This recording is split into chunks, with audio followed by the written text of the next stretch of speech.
I was cleaning my rifle at 0300 hours in a classified location when my commanding officer walked into our makeshift barracks with that look on his face. The one that means your whole world is about to collapse. Before we dive deeper, make sure you hit that like button and subscribe for more intense betrayal and revenge stories. And let us know where you are listening in the comments. The silence before the storm. The silence in that tent was deafening. You know that moment when time stops? When your heart forgets how to beat and your lungs forget how to breathe. That was me, sitting there in the middle of nowhere, surrounded by sand and secrets, holding a phone that felt heavier than my combat gear. Sergeant Martinez, my CO said, his voice softer than I'd ever heard it. You need to take this call. I'd been deployed for 8 months. 8 long months of classified operations that I can't talk about even now. 8 months of missing my son Danny's baseball games, his school plays, his 11th birthday. 8 months of watching other fathers get care packages while knowing my ex-wife Sarah probably threw away anything I sent home. The divorce had been brutal. 2 years of fighting over custody, over money, over who was the better parent. In the end, the judge sided with her. Military deployment schedules aren't conducive to stable child rearing, he'd said. Like I had a choice. Like serving my country made me less of a father. Sarah got primary custody. I got every other weekend when I was stateside and a phone call twice a week. She made sure to remind me constantly that her new husband, some hotshot named Marcus Wellington, was more of a father to Danny than I'd ever be. He's there for bedtime stories, she'd say during our bitter phone conversations. He's there for scraped knees. He's there, period. It killed me. Every single word was designed to cut deep, and she knew exactly where to aim. But I kept my mouth shut because I knew that any reaction from me would just give her more ammunition in court. The phone felt cold against my ear. Mr. Martinez? This is Dr. Patterson from Mercy General Hospital. My blood turned to ice. Hospital calls while deployed, they're never good news. Your son Daniel was brought in this afternoon. The doctor paused, and in that pause, I felt my entire world start to crumble. He's stable now, but he's sustained severe injuries to his legs. We need to discuss his condition. What happened? The words came out as a whisper. Around me, my squad mates had gone quiet, pretending not to listen while hanging on every word. According to the report, he fell down a flight of concrete stairs at home. The injuries are extensive. Both legs suffered multiple fractures. We had to perform emergency surgery, but... Another pause. Another moment where my heart forgot how to work. But what, doctor? There's significant damage to the nerve pathways. We're doing everything we can, but you should prepare yourself for the possibility that Daniel may never walk normally again. The phone slipped from my hand. I watched it fall to the sandy floor in slow motion, the doctor's voice becoming a tiny, distant sound. My squad leader, Jenkins, caught my arm as I started to sway. Martinez? Talk to me, brother. I couldn't speak, couldn't think. My little boy, my Danny who ran everywhere he went, who played soccer and climbed trees and never sat still for 5 seconds, might never walk again. I picked up the phone with shaking hands. Doctor, I need to know exactly what happened. Every detail. Well, according to his stepfather, Daniel was playing at the top of their basement stairs when he lost his footing. Mr. Wellington found him at the bottom and called 911 immediately. He's been very cooperative with our staff. Marcus Wellington, Sarah's perfect new husband. The man who'd been more of a father to my son than I was. Is my son awake? Can I talk to him? He's heavily sedated right now. The trauma was quite severe. But Mr. Martinez, there's something else you should know. Your ex-wife has requested that all medical decisions go through her and Mr. Wellington, since they have primary custody. He's my son. The words came out harder than I intended. My biological son. Of course, sir. I understand your frustration. But legally, we have to follow the custody arrangement on file. After I hung up, I sat there in that tent for I don't know how long. The mission we'd been planning seemed meaningless now. Everything seemed meaningless. My teammates gave me space, but I could feel their eyes on me. We were a brotherhood out there, When one of us hurt, we all hurt.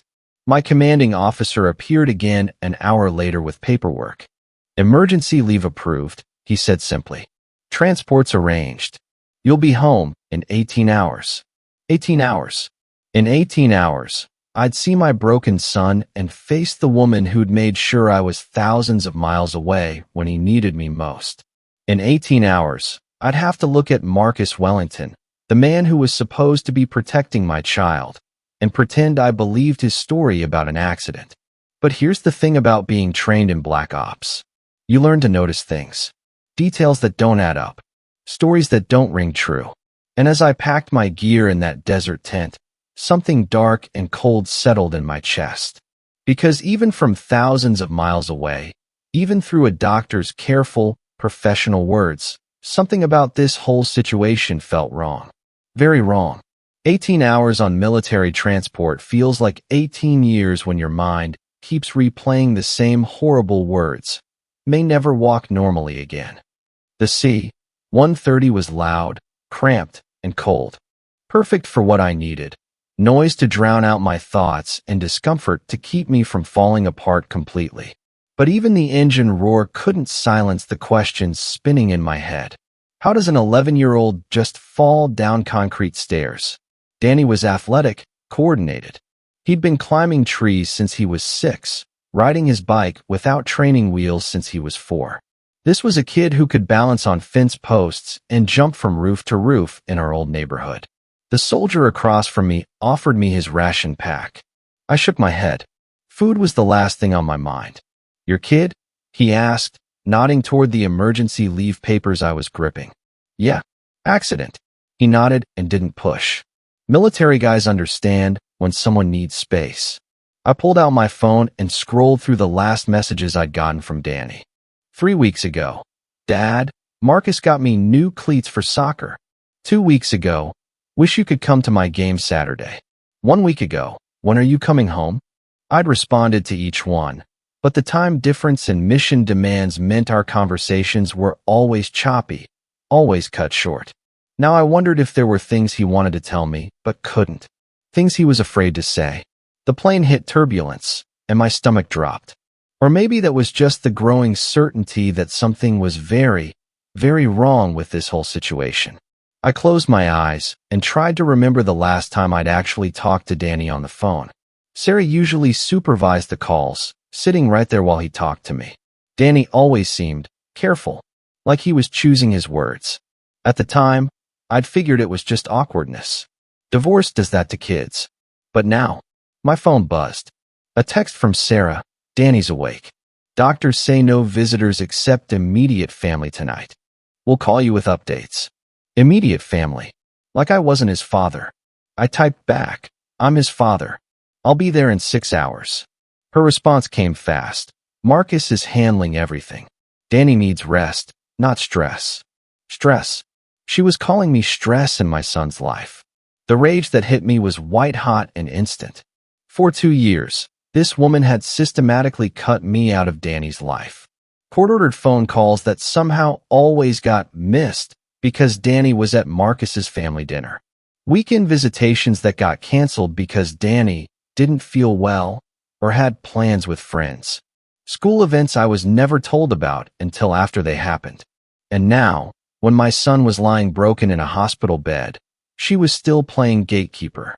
I looked at the time. 3 more hours until we landed. 3 more hours of being helpless while someone else made decisions about my child. The soldier across from me was watching. Custody battle? He asked quietly. Something like that. Been there, brother. Deployed twice. Came back to find out my ex had poisoned my daughter against me. Took 3 years of fighting to get shared custody back. 3 years. The thought made my chest tight. How much of Danny's childhood would I miss while fighting in courts? Your boy, how bad is it? Both legs. Nerve damage. May not walk right again. He whistled low. That's rough, man. What happened? Fell downstairs. Even saying it out loud made it sound wrong. Concrete stairs in the house. Basement. The soldier frowned. Basement stairs. Those are usually narrow, with railings. Kid would have to really lose his balance bad to fall all the way down and hit concrete that hard. Exactly what I'd been thinking. My phone buzzed again. This time it was a number I didn't recognize. Mr. Martinez? This is Officer Johnson with the Metro Police. I took the incident report for your son's accident. Just wanted to let you know we've closed the case. Clear accident. No signs of anything suspicious. Wait, what? Who is this? Officer Johnson. I know you're flying back, and I wanted to assure you that we conducted a thorough investigation. Your son slipped at the top of the stairs, fell approximately 12 feet, and struck the concrete floor. His stepfather immediately called 911. Very unfortunate, but these things happen. Something about his tone bothered me. Too formal. Too rehearsed.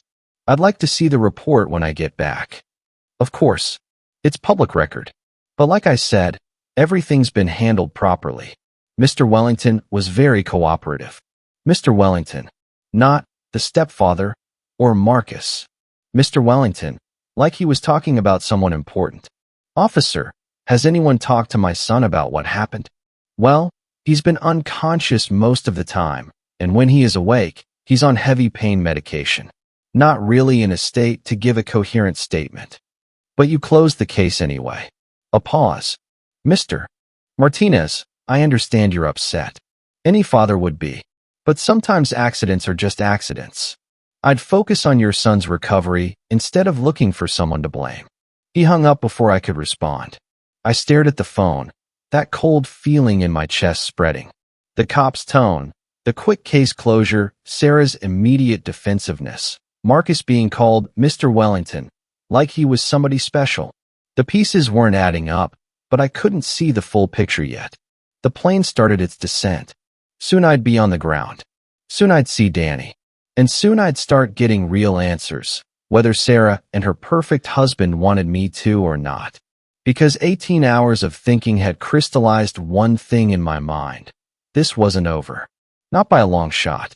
The antiseptic smell of mercy general hit me like a punch to the gut. I'd been in military hospitals, field hospitals, places where men came to die or get patched up and sent back out. But this was different. This was where my son lay broken. The elevator seemed to take forever to reach the pediatric ward. When the doors opened, I saw her immediately. Sarah, sitting in the waiting area with perfect posture, her blonde hair pulled back in that way she did when she wanted to look responsible and maternal. Next to her sat a man I'd only seen in photos Danny had sent me. Marcus Wellington was everything I wasn't. Tall where I was average height, polished where I was rough around the edges, wearing a suit that probably cost more than my monthly military pay.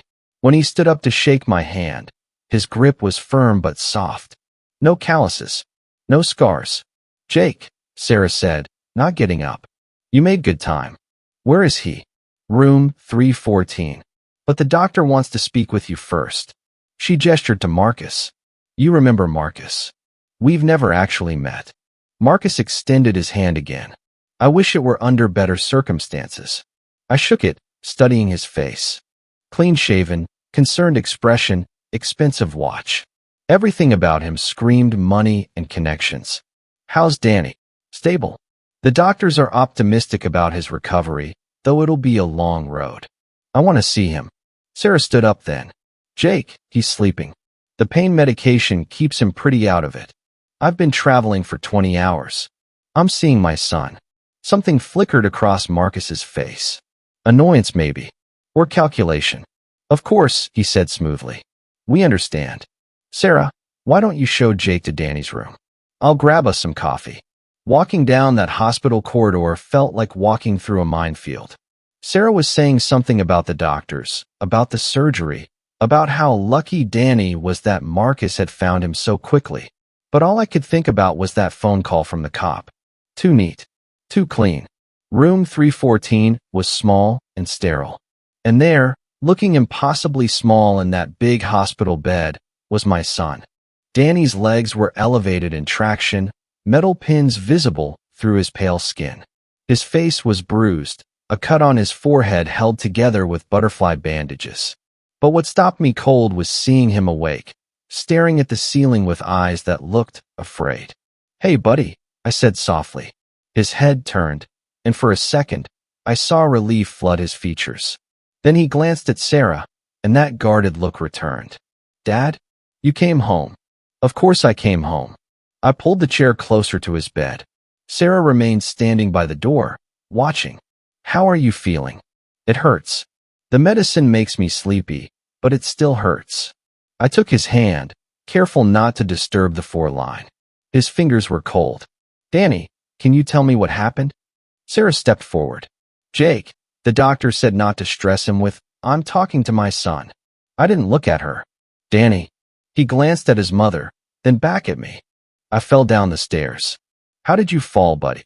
Another glance at Sarah. I was at the top, and I slipped." "What were you doing at the top of the basement stairs?" He paused, confusion crossing his features. "I don't remember exactly. Maybe getting something." The hesitation in his voice made my chest tight. Danny was a smart kid, always had been. Even hurt, even on medication. He should remember more than this. "The stairs at your house, they have a railing, right?" "Yeah." "So how did you fall over the railing?" Sarah cleared her throat. "Jake, these kinds of details aren't important right now. What matters is, I didn't fall over it," Danny said quietly. "I fell down them." "Down the stairs?" "But Marcus said you fell from the top and hit the concrete floor." Danny's brow furrowed. I think I fell down the stairs, and then maybe fell some more. I don't remember hitting the bottom." That made no sense. You don't fall down 12 wooden steps and then somehow fall again onto concrete. Unless. "Danny, where was Marcus when this happened?" Sarah moved closer to the bed. "Honey, you're getting tired. Maybe your dad should let you rest." "Mom, I'm okay." Danny looked at me with those serious eyes that reminded me so much of myself at his age. "Marcus was downstairs. In his workshop." "His workshop is in the basement." "Yeah. He builds stuff down there. Model airplanes mostly. He's got all these tools and workbenches and—" Danny trailed off, his face scrunching up like he was trying to remember something important. "And what, son?" "I don't know. It's fuzzy. The medicine makes everything fuzzy." Marcus appeared in the doorway then, carrying a cardboard tray with coffee cups. "How's our patient doing?" "Our patient." Not Danny. Not his stepson. "Our patient." "Better now that Dad's here," Danny said, and I caught the slight emphasis on the word dad. Marcus set the coffee down and moved to the other side of the bed. "You're looking more alert." "That's good. The doctors want to keep you comfortable while you heal." "When can I go home?" Danny asked. "Soon, buddy. We're setting up everything you'll need on the first floor. No more stairs for a while." "No more stairs." Because now Danny couldn't walk them. I watched Marcus as he spoke, noting how he positioned himself between Danny and me, how his hand rested possessively on the bed rail. Everything about his body language said, "This is mine, stay back." But it was Danny's reaction that made my blood run cold. When Marcus touched the bed rail, my son flinched. Just slightly, barely noticeable. But I'd been trained to notice things like that. Danny was afraid of his stepfather. And suddenly, that conversation with Officer Johnson made perfect sense. Not an investigation. A cover-up. 2 days of sitting in that hospital, watching Danny flinch every time Marcus entered the room, was enough to convince me something was seriously wrong. But it wasn't until I decided to do some digging that I realized just how deep this rabbit hole went. I started simple. Google search for Marcus Wellington in our city. What I found made my blood pressure spike. Marcus Wellington wasn't just some successful businessman who'd swept my ex-wife off her feet. He was the son of Mayor Richard Wellington, the same Mayor Wellington who'd been running our city for 12 years, who owned half the commercial real estate downtown, whose family name was on the hospital wing where Danny was recovering. The Wellington Family Foundation, Wellington Community Center, Wellington Memorial Park. These people didn't just live in our city, they practically owned it. I dug deeper. Marcus worked for Wellington Development Group, a company that had somehow won every major city contract for the past decade. His brother James was a city councilman. His uncle Robert sat on the police commission. His cousin Michelle was the district attorney. No wonder Officer Johnson had been so eager to close the case. No wonder he'd spoken about Mr. Wellington with that tone of respect. In this city, crossing the Wellingtons meant career suicide. I was sitting in the hospital cafeteria, staring at my laptop screen, when someone sat down across from me. "You must be Danny's father." I looked up to see a woman in scrubs, maybe 45, with tired eyes and graying hair pulled back in a ponytail. "I'm Jake Martinez. And you are?" "Dr. Patricia Reeves." I was on duty when Danny came in. She glanced around, then leaned forward. "Can we talk?" "Privately." Something in her tone made me close the laptop. "Sure." We walked outside to the hospital's small courtyard. Dr. Reeves lit a cigarette with shaking hands. "I probably shouldn't be telling you this," she said, "but I've been a pediatric emergency doctor for 20 years, and something about your son's case bothers me." "What kind of something?" "The injury pattern. When kids fall down stairs, even concrete stairs, you see specific types of injuries. Bruising along the back and sides where they hit the steps. Maybe a broken arm from trying to catch themselves. What you don't see is bilateral femoral fractures with nerve damage." Meaning Danny's injuries are more consistent with a direct, forceful impact to both legs simultaneously. Like something heavy fell on them. Or like someone. She took a long drag of her cigarette. Like someone deliberately crushed them. My hands clenched into fists. "Are you saying Marcus did this on purpose?" "I'm saying the medical evidence doesn't match the story we were given. But when I tried to document my concerns, I was told the case was already resolved and to focus on treatment, not investigation." "Who told you that?" "Hospital administration. Apparently, Mr. Wellington called personally to thank the staff for our discretion and professionalism during this difficult family time." She dropped the cigarette and crushed it under her shoe. "In 20 years, I've never had a parent call administration to request discretion about their child's accident. Parents want answers. They want investigations. They want someone held accountable. Unless they already know who's accountable. That's not for me to say. But I will tell you this. Your son has been asking for you constantly. Every time he wakes up, first thing he says is, 'Where's my dad?' That's not a kid who's confused about who he trusts." Dr. Reeves started to walk away, then turned back. "Mr. Martinez? If you're planning to look into this further, be careful. The Wellingtons have a lot of friends in this city. A lot of people who owe them favors." After she left, I sat in that courtyard for a long time, processing what she'd told me. My son hadn't fallen downstairs. Someone had deliberately crippled him. And that someone was protected by a network of power and influence that reached into every level of city government. I pulled out my phone and called the one person I knew could help me navigate this kind of corruption, my old squad leader, Tony Ramirez. Tony had left the military 5 years ago and now worked as a private investigator. "Jake? Man, I heard about Danny. How's he doing?" "Tony, I need a favor. A big one." "Name it." "I need everything you can find on the Wellington family. Financial records, legal troubles, any skeletons in closets. And I need to know who they have in their pocket. Cops, judges, whoever." A pause. "This sounds like more than just curiosity. Someone hurt my son, and they're using their connections to cover it up. I need to know exactly what I'm up against." "Shit, Jake. The Wellingtons? That's not a family you want to mess with lightly. They messed with my kid first." Another pause, longer this time. "Okay, give me 48 hours. I'll send you what I find, but Jake, be smart about this. These aren't the kind of people who fight fair. Neither am I." As I walked back into the hospital, I passed Marcus in the lobby, talking on his phone in hushed tones. When he saw me, he quickly ended the call. "Jake, how are you holding up? This whole situation has been so stressful for everyone." "Has it?" I studied his face, looking for any crack in that polished exterior. "Stressful how?" "Well, you know, accidents like this, they bring up questions. People want someone to blame. The important thing is focusing on Danny's recovery and not getting caught up in speculation." "Speculation? Like wondering how an 11-year-old ends up with crushed legs." "Marcus, can I ask you something?" "Of course. When you found Danny at the bottom of those stairs, what exactly did you see?" His eyes tightened slightly. It was traumatic.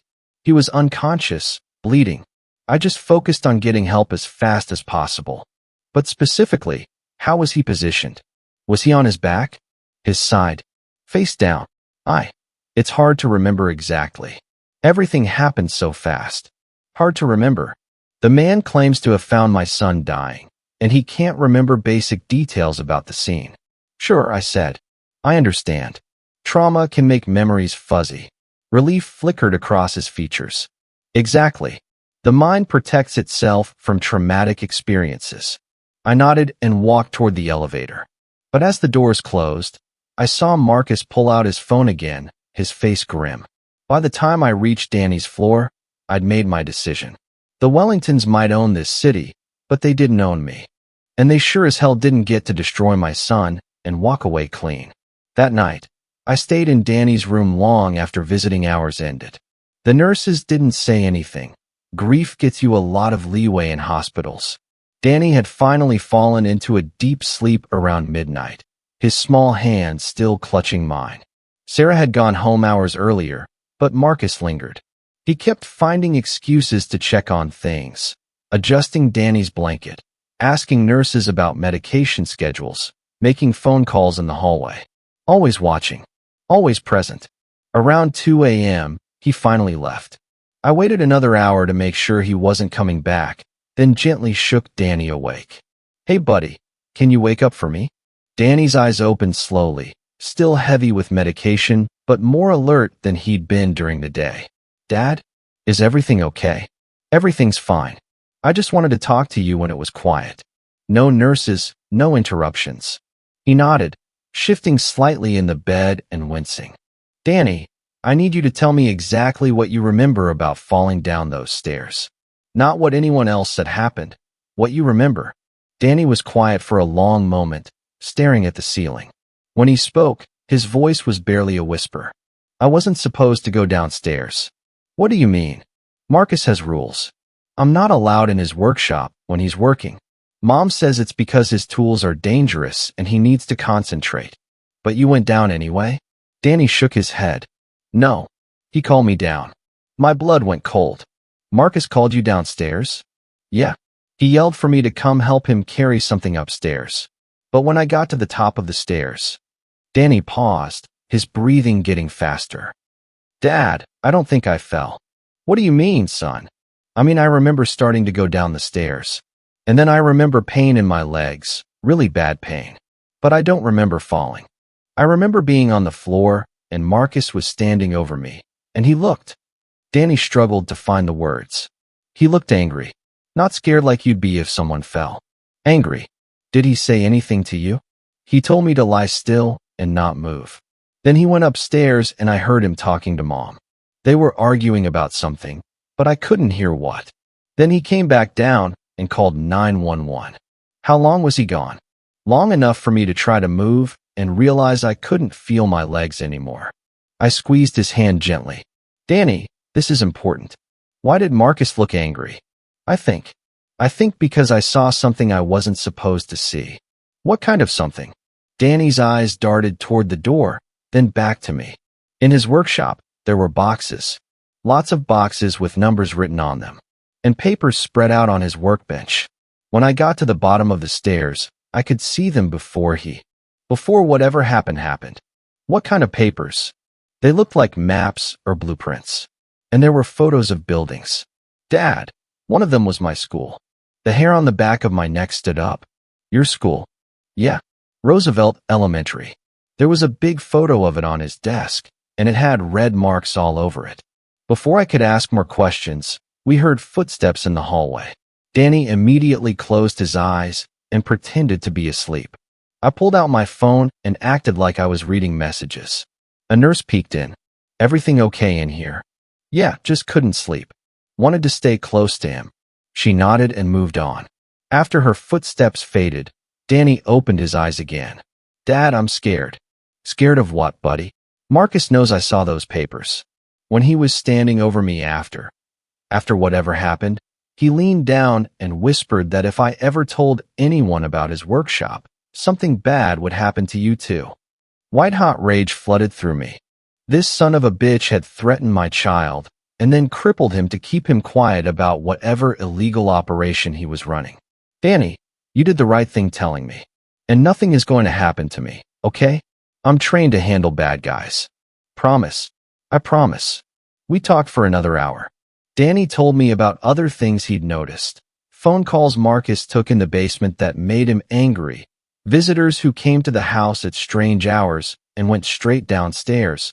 Times when Marcus sent him to his room and locked the basement door. By the time Danny fell back asleep, I had enough pieces to see the outline of something much bigger than just child abuse. Marcus Wellington wasn't just a violent stepfather. He was running some kind of operation out of that basement, and Danny had stumbled onto it. At 6 a.m., my phone buzzed with a text from Tony. Found some interesting stuff. Can't send over phone. Meet me at Murphy's Diner on 5th Street at 8. I kissed Danny's forehead and told the day nurse I'd be back in a few hours. As I walked out of the hospital, I noticed a black sedan in the parking lot with tinted windows. When I pulled onto the street, it followed me. The Wellingtons were already watching. At Murphy's Diner, Tony was waiting in a back booth, looking grim. He slid a manila envelope across the table. Jake, what you're dealing with is worse than I thought. The Wellingtons aren't just politically connected. They're dirty as hell. How dirty? Money laundering, city contract fraud. And get this, Marcus has been under federal investigation for 6 months. Something about using construction projects to move illegal weapons. Weapons. The boxes Danny had seen, the blueprints of his school, the strange visitors. The feds are watching him. We're watching him. The investigation got shut down 3 weeks ago. Guess who made some phone calls to Washington? Mayor Wellington. Bingo. And Jake, your son's accident happened 2 days after the federal investigation was officially closed.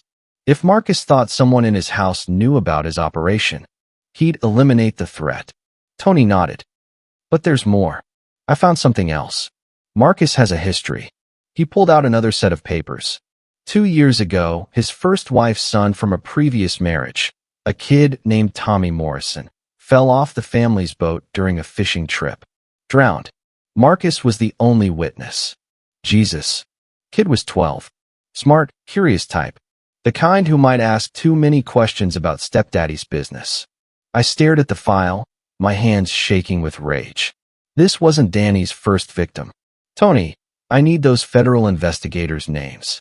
The ones who were watching Marcus before the case got shut down. Jake, think about what you're doing. Going after the Wellingtons is dangerous enough. But if you're talking about federal agents, my son is lying in a hospital bed because this psychopath crushed his legs to keep him quiet. And apparently, he's done it before. Tony sighed and pulled out his phone. There's one agent who wasn't happy about the case getting shut down. Agent Sarah Chun. She's been with the Bureau for 15 years, has a reputation for not backing down from political pressure. Can you get me a meeting? Maybe. But Jake, once you go down this road, there's no going back. The Wellingtons will come after you with everything they've got. I thought about Danny's scared face, about the way he flinched when Marcus came near him, about a 12-year-old boy who drowned asking the wrong questions. Then I guess I better be ready for them. Agent Sarah Chun looked exactly like what you'd expect from a 15-year federal veteran. Sharp eyes, no-nonsense demeanor, and the kind of quiet confidence that comes from dealing with dangerous people for a living. We met at a coffee shop 20 miles outside the city, far from Wellington influence. Mr. Martinez, I have to be honest with you. Officially, there is no federal investigation into Marcus Wellington. That case was closed due to insufficient evidence. And unofficially, she stirred her coffee slowly, considering her words. Unofficially, I've been investigating weapons trafficking in this region for 2 years. Marcus Wellington's name kept appearing in connection with missing military-grade equipment that somehow found its way to militia groups and criminal organizations. What kind of equipment? The kind your son might have seen in boxes in a basement workshop. Night vision, body armor, tactical communications gear. Things that don't just disappear from military bases without inside help. My blood chilled. Inside help meaning what? Someone with military clearance. Someone who knows how to move equipment through proper channels until it disappears into the black market. The implication hit me like a truck. You think Marcus has someone inside the military helping him? I think Marcus has a lot of people helping him. The question is whether any of them are willing to talk now that a child has been permanently disabled to protect their operation. Agent Chin pulled out a tablet and showed me surveillance photos. Marcus meeting with men in parking lots, exchanging briefcases.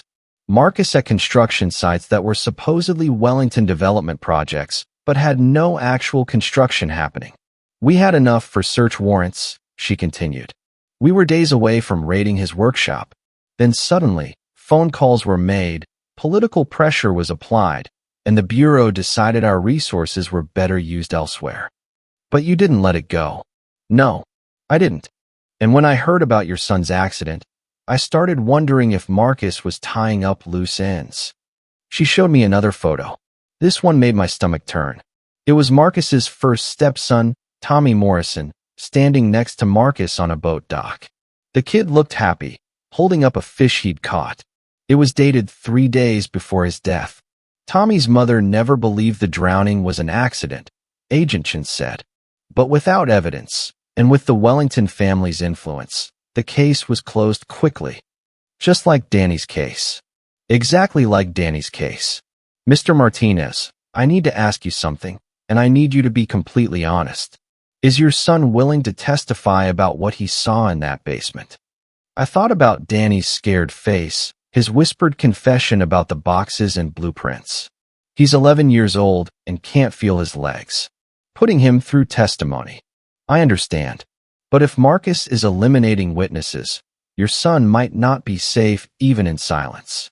The only way to protect him long-term is to put Marcus behind bars. She had a point.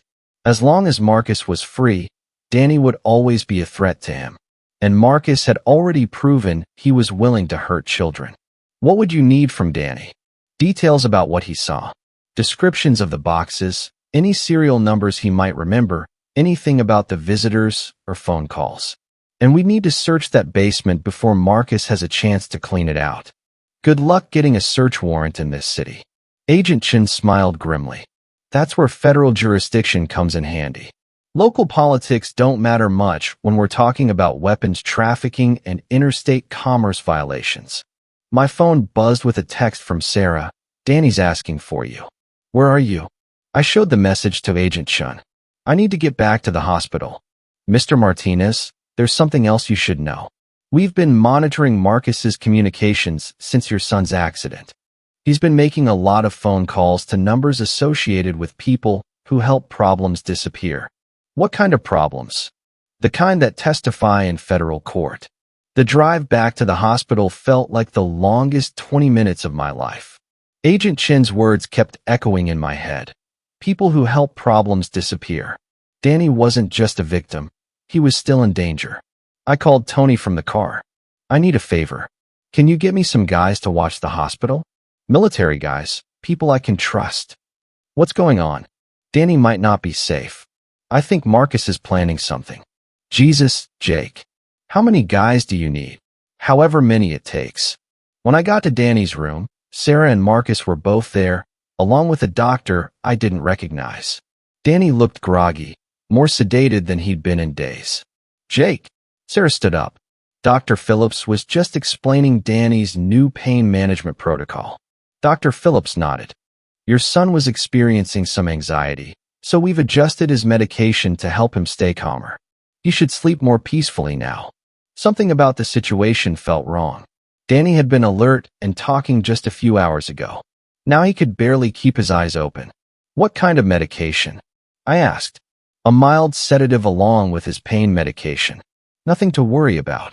I looked at Marcus, who was standing close to Danny's bed with that same proprietary posture I'd noticed before. Did you ask for this medication change? We all want what's best for Danny, Marcus said smoothly. The poor kid has been through so much trauma. Sometimes rest is the best medicine. Rest. Or silence. Can I speak to Danny privately for a minute? Dr. Phillips glanced at Marcus. Well, he's quite sedated. I'm not sure he'll be very responsive. I'd still like to try. Sarah and Marcus exchanged a look. Of course, Sarah said finally. We'll grab some coffee. After they left, I gently shook Danny's shoulder. His eyes opened slowly, unfocused. Dad, I'm here, buddy. How are you feeling? Sleepy. Really sleepy. They gave me new medicine. Danny, I need you to listen to me. Some people are going to want to ask you questions about what you saw in Marcus's workshop. FBI agents. Good guys who want to help. Danny's eyes widened slightly, some alertness returning. Will you be there? Every step of the way. But son, if anyone, and I mean anyone, tries to give you medicine or food that I haven't approved first, you tell them no. You tell them your dad said you can't have anything unless he's there. Understand? Am I in danger? I wanted to lie, to tell him everything was fine. But Danny deserved the truth. Maybe. But I'm not going to let anything happen to you. I've got friends coming to help watch over you. Danny nodded, then his eyes drifted closed again. The sedation was strong. I pulled out my phone and texted Agent Chun. We need to move fast. They're drugging him to keep him quiet. Her response came immediately. Warrants will be ready tomorrow morning. Can you keep him safe until then? I looked at my son, small and vulnerable in that hospital bed, and made a decision that would change everything. Tony, I said when he answered my call, I need those guys here tonight, and I need them armed. By 9 p.m., I had 3 of my old military buddies positioned around the hospital. Rodriguez was in the lobby, dressed like a worried family member. Thompson had somehow gotten himself hired as temporary security for the night shift. And Martinez, no relation, despite the name, was parked outside in a van, watching all the entrances. I'd also convinced the head nurse to put Danny in a private room at the end of the hallway, claiming he needed quiet for recovery. What I really needed was a room with only one way in or out. Sarah had left around dinner time, but Marcus stayed. He kept finding reasons to walk past Danny's room, always with that concerned stepfather act. But I noticed he never actually came inside when I was there. Around 11 p.m., Dr. Phillips showed up again, wanting to check on Danny's response to the new medication. He's sleeping peacefully, I told him from my chair beside the bed. I'd like to examine him, make sure there are no adverse reactions. To a mild sedative? Dr. Phillips looked uncomfortable. Mr. Martinez, I'm the attending physician. I need to examine my patient, then examine him. I'm staying right here. He hesitated at the doorway, then left without coming in. 5 minutes later, Marcus appeared. Jake, Dr. Phillips says you're being difficult about Danny's medical care. I'm being protective of my son. He's my son too now. The words hung in the air like a challenge. Marcus stepped into the room, closing the door behind him. For the first time since I'd met him, his polished mask slipped slightly. You know, Jake, I've been thinking about our conversation yesterday. About the accident. What about it? You seem to have a lot of questions. Specific questions. Like you don't believe it was really an accident. I kept my voice level. Should I believe something else? Marcus moved closer to Danny's bed. My hand instinctively went to the knife clipped inside my waistband. Old military habit. Kids Danny's age, they have such active imaginations. Especially when they're on pain medication. They can convince themselves they remember things that never happened. Is that what you think? That Danny imagined something. I think Danny is confused and traumatized. And I think certain people might take advantage of that confusion to cause problems for innocent families. There it was. The threat wrapped in concern. Marcus, let me ask you something. In your workshop downstairs, what do you build besides model airplanes? His face went completely blank. I'm sorry. Danny mentioned you have a lot of boxes down there. Tools. Workbenches. What kind of work do you do in your spare time? Woodworking. Model building. Hobby stuff. Must be some pretty serious hobbies to need a locked workshop. I lock it because some of the tools are dangerous. We have a child in the house. You had a child in the house. Marcus's jaw tightened. Danny will always be welcome in our home. Once he recovers. Will he recover, Marcus? I mean, really recover? Or is the kind of nerve damage he is the kind that's permanent? The doctors are optimistic. Funny thing about nerve damage from crushing injuries. It's almost never accidental. Usually requires significant, focused pressure applied directly to specific points. Marcus was quiet for a long moment. When he spoke again, his voice was different. Colder. Jake, I think you're letting grief and anger cloud your judgment. Sometimes accidents are just accidents. Sometimes it's better for everyone involved to accept that and move on. Like Tommy Morrison moved on. The name hit him like a physical blow. Marcus actually stepped back. I don't know what you're talking about. Your first wife's son, 12 years old, drowned during a fishing trip. You were the only witness to that accident too. That was a tragedy. A completely unrelated tragedy. Was it? Because from where I'm sitting, it looks like you have a pattern of silencing curious kids. Marcus glanced at the closed door, then back at me. You're making very serious accusations, Jake. The kind that could get someone in a lot of trouble if they can't back them up. I'm not making accusations. I'm just noticing patterns. Well, maybe you should be more careful about what patterns you think you see. This city can be dangerous for people who see too much. Before I could respond, there was a soft knock at the door. Thompson, my security guy, stuck his head in. Excuse me, Mr. Martinez? There's a phone call for you at the nurse's station. Says it's urgent. I knew Thompson wouldn't interrupt unless something was wrong. Marcus, we'll continue this conversation later. I'm sure we will. At the nurse's station, Thompson handed me his cell phone. It's Agent Chun, he whispered.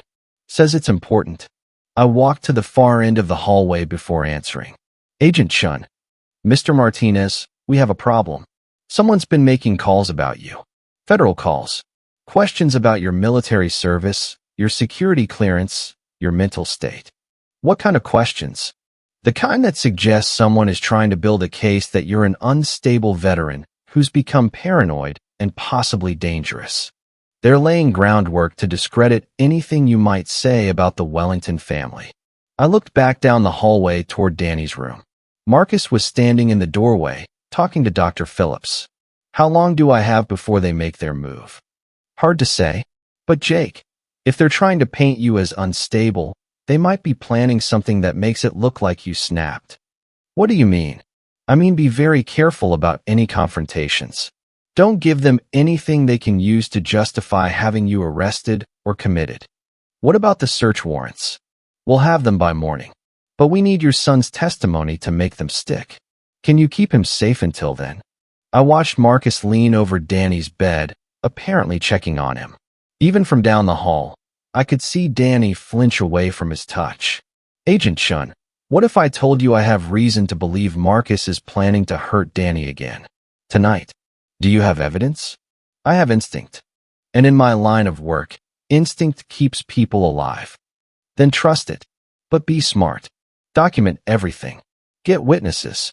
Don't do anything alone. After I hung up, I walked back toward Danny's room. Marcus was gone, but Dr. Phillips was still there, preparing a syringe. What's that for? Danny's pain levels have increased. He needs additional medication. He was sleeping peacefully when I left. Children with this kind of injury often experience breakthrough pain, especially at night. I looked at Danny. He was awake now, looking at the syringe with fear in his eyes. Dad, he whispered. I don't want more medicine. It makes me feel weird. Dr. Phillips moved toward the foreline. It's for your own good, son. I stepped between him and the bed. No. Excuse me. My son says he doesn't want more medication. He's alert. He's not crying. He's not showing signs of pain. You're not giving him anything. Mr. Martinez, I'm the doctor here.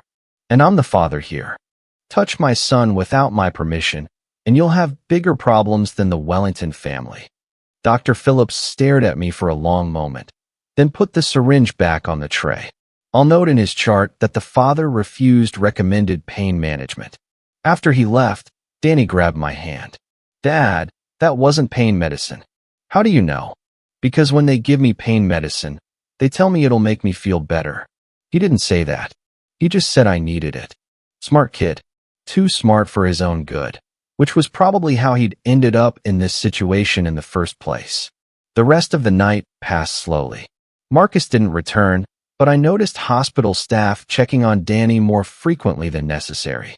Each time, I made sure they saw me alert and watching. At 5 a.m., my phone buzzed with a text from Agent Chun, search warrants approved. Moving in at 8 a.m. Keep Danny safe for 3 more hours. 3 hours. I looked at my son, sleeping fitfully despite his fear, and wondered if the Wellingtons would wait that long. Turns out, they wouldn't. At 6:30 a.m., chaos erupted. Rodriguez's voice crackled through my earpiece. Jake, we've got problems. 3 black SUVs just pulled up. Men in suits getting out.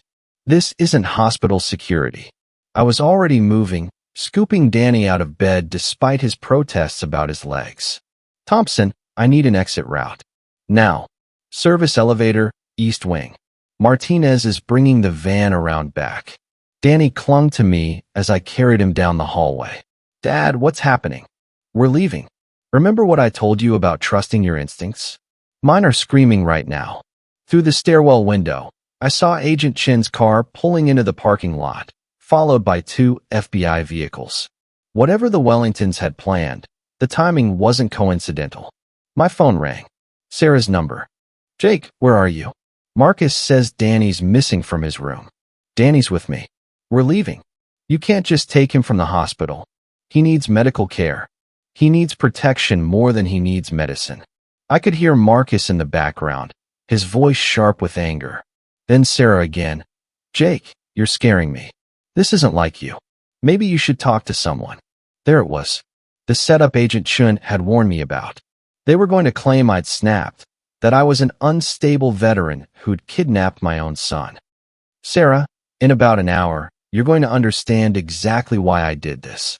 Until then, stay away from Marcus. I hung up and kept moving. By 7 a.m., Danny and I were in a safe house Tony had arranged, a cabin owned by another veteran about 40 miles outside the city. Danny was settled on the couch with his legs elevated, looking pale but determined. Dad, are the FBI really going to arrest Marcus? If we're lucky. Agent Chun called at 7:45. We're moving in now. Federal marshals are executing the search warrant on Marcus's house. Local police have been kept out of the loop. What about Marcus? He's not at home. Sarah says he left early this morning for a business trip. Convenient timing. Through the cabin's window, I watched Danny stare at the woods outside. Agent Chun, my son is ready to talk. He remembers more than he told me. We'll need his statement on record. Can you bring him in? After you secure Marcus. Not before. At 10 a.m., Agent Chun called back.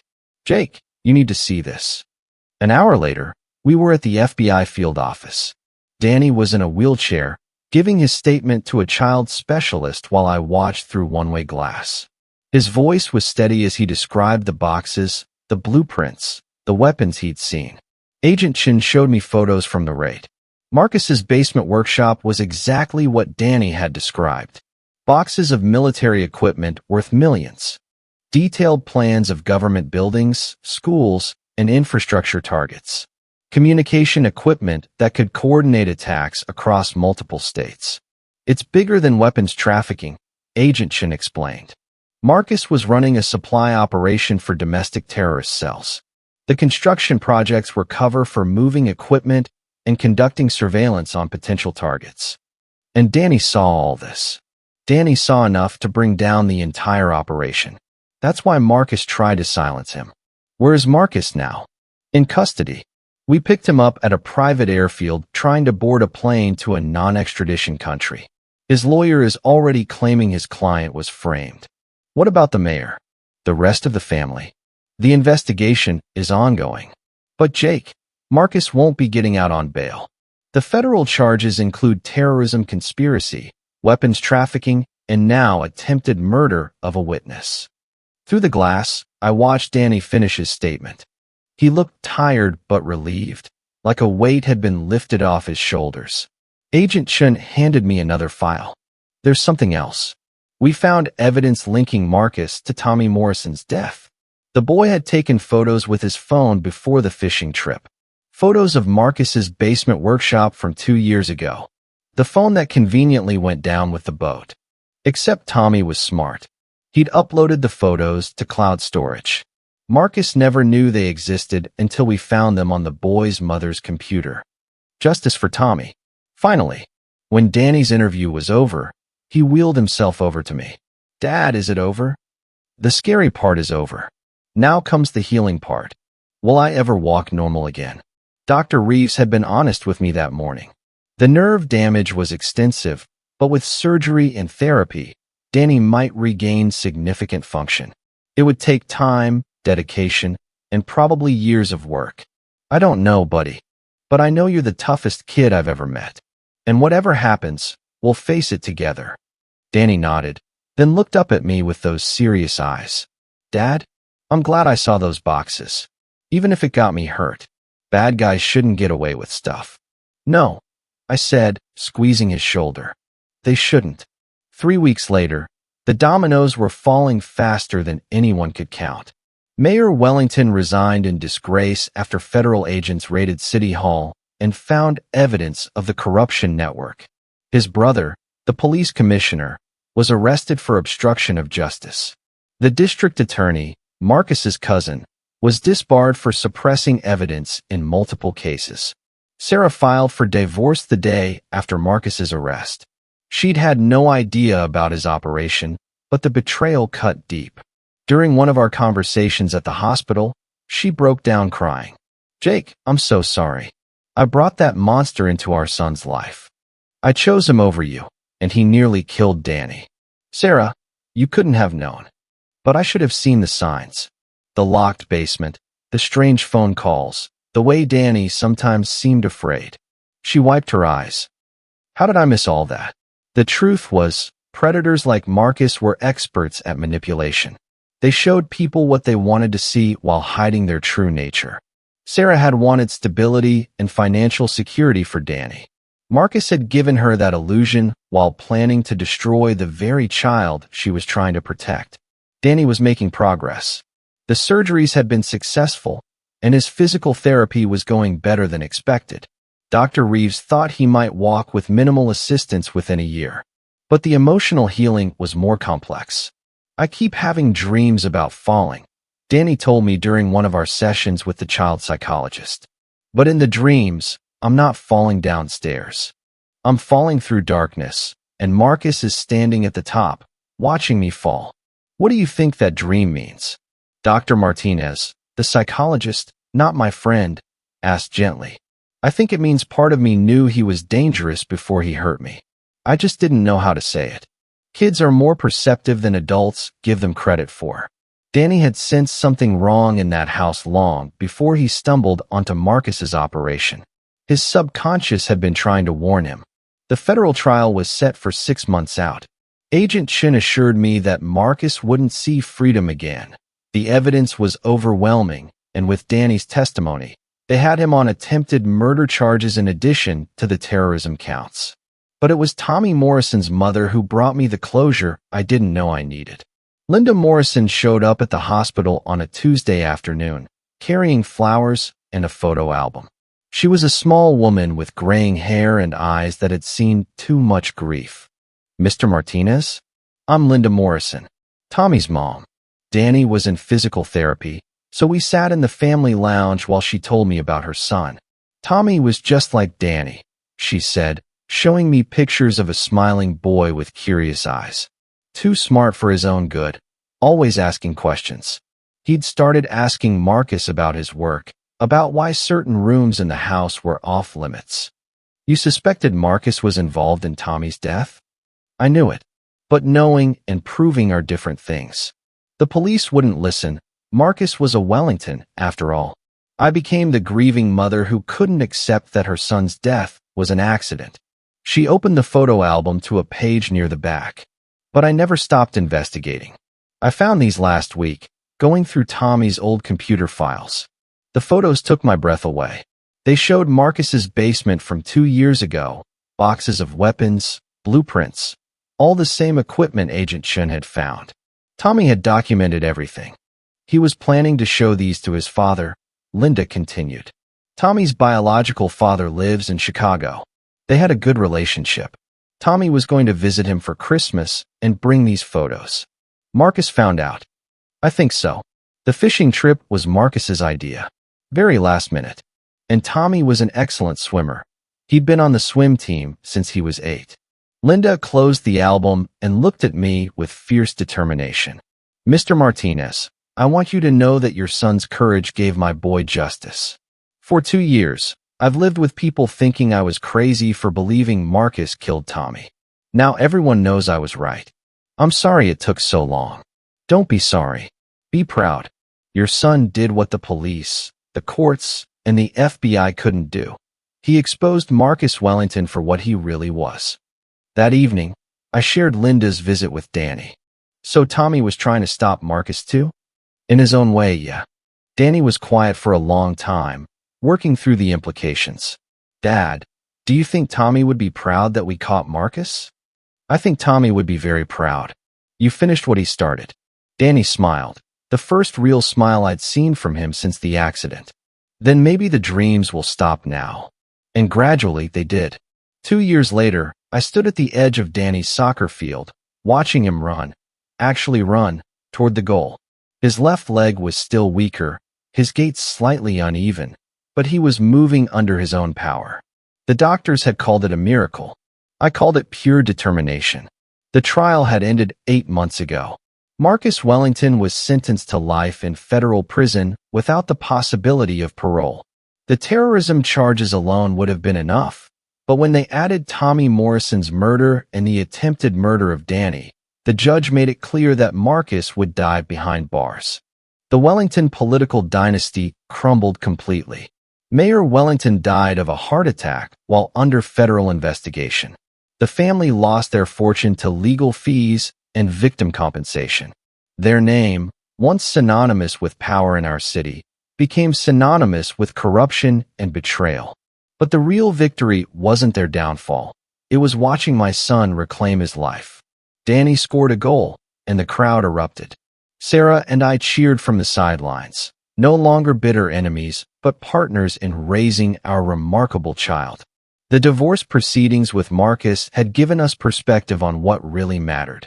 He's incredible, Sarah said, tears streaming down her face. After everything he went through, he's a survivor. Always was. After the game, Danny limped over to us, grass-stained and grinning. Did you see that goal, Dad? I saw it. You're getting faster every week. Coach says I might make varsity when I get to high school. Even with my leg. Your leg doesn't define what you can do, buddy. Your heart does. That evening, back at my apartment, I'd moved closer to Danny's school after everything happened. We sat on the couch doing homework. Danny had become even more serious about his studies, determined to become either an FBI agent like Agent Shin or a lawyer who helps victims get justice. Dad, can I ask you something? Always. Do you ever wonder what would have happened if I hadn't seen those boxes in Marcus's workshop? I set down the book I was reading. This was a conversation we'd been building toward for months. What do you think would have happened? I think Marcus would have kept hurting people. Maybe he would have used those weapons to hurt lots of people. Schools, government buildings, places where families go. You're probably right. Danny was quiet for a moment, processing.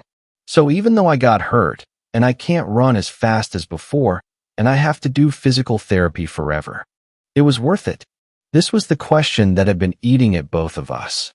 The guilt I felt for not protecting him, the anger he sometimes felt about his limitations, the what-ifs that haunted our quiet moments. Danny, let me tell you something I learned in the military.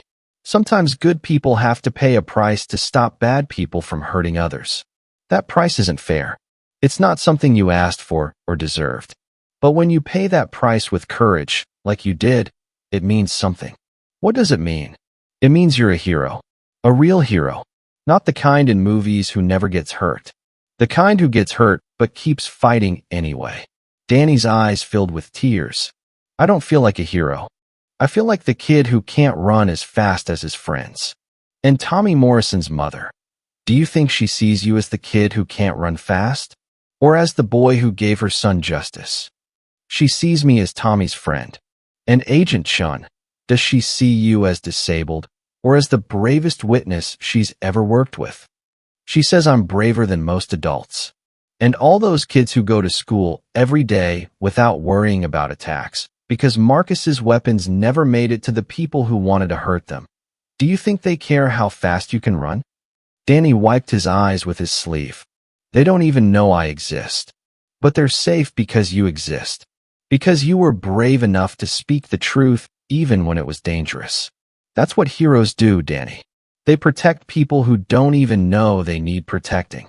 We sat together in comfortable silence, father and son, both scarred by our experiences, but stronger for having faced them together. Dad, yeah, buddy. I'm glad I'm your son. I'm glad you're my son too. Here's what I learned from watching my 11-year-old boy face down a monster. Real courage isn't the absence of fear. It's doing what's right despite being terrified. Some people spend their whole lives avoiding hard truths, staying quiet when they should speak up, looking away when they should stand up. But sometimes life puts you in a position where silence becomes complicity, where safety becomes selfishness. Danny could have stayed quiet. He could have pretended he never saw those weapons, never witnessed Marcus's operation. He would have kept his legs, kept his athletic dreams, kept his childhood innocence. But he also would have kept a terrible secret that could have cost countless innocent lives. The hardest lesson of all, sometimes protecting others costs us something precious. But the alternative, letting evil flourish while we protect ourselves, costs us something even more valuable, our humanity. Danny chose to be human, to be brave, to be the kind of person who stands up for people who can't stand up for themselves, even when it costs him everything. That's not just heroism. That's the kind of person this world desperately needs more of. I want to ask you something that's been on my mind. How far would you go to protect a child who couldn't protect themselves? And when you see injustice happening around you, in your workplace, your community, your family, do you speak up or do you look away? Let me know in the comments below where you're watching from and what this story meant to you. Your support means everything. Hit that like button if Danny's courage inspired you, and subscribe because we've got more incredible stories of ordinary people doing extraordinary things. Take care of yourselves, take care of each other, and remember, the bravest thing you can do is tell the truth, even when your voice shakes. We'll see you in the next story, where courage meets chaos and justice finds a way. Until then, stay strong, stay brave, stay human.